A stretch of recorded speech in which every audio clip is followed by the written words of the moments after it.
Hello दोस्तों, welcome to my YouTube channel bat repair अड्डा। तो दोस्तों एक स्पार्टन का बैट है जो कि मिस्टर प्रदीप का है और जो कि नजफ़गढ़ से हैं, दिल्ली के नजफ़गढ़ से।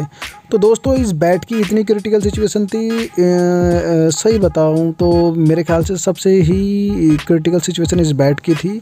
वैसे तो मुझे जो मतलब हार्ड से हार्ड काम मिले तो अच्छा लगता है। ऐसे लाइक दैट, जैसे सलमान खान कहता है ना किक नहीं मिली, तो ऐसे लाइक दैट इसमें भी यही है कि यार किक नहीं मिली। तो दोस्तों इस बैट के अंदर ये बॉटम से लेके और स्पाइन तक और हैंडल भी टोटली A to Z इसके अंदर प्रॉब्लम थी। तो इस बैट का इसका बैट का सॉल्यूशन निकाला है। देखते हैं इस बैट को कैसे रिपेयर करते हैं। और वीडियो अच्छी लगे तो दोस्तों लाइक और शेयर करना और अपने दोस्तों में ज़्यादा शेयर कीजिए और चैनल सब्सक्राइब करना। दोस्तों अगर किसी को ओल्ड या न्यू बैट की रिक्वायरमेंट है, बैट रिपेयर करवाना है या कस्टम बैट बनवाना है, जिस भी तरह का बैट बनवाना है या किट वगैरह कुछ भी रेडी करवानी है, तो डिस्क्रिप्शन में अपना मोबाइल नंबर मिल जाएगा, सीधा मुझे वहाँ से कॉल या व्हाट्सअप कर सकते हो। वीडियो अच्छी लगे तो दोस्तों लाइक और शेयर कीजिए। Thank you for watching my video. जय हिंद, जय भारत दोस्तों।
What we do here is go back.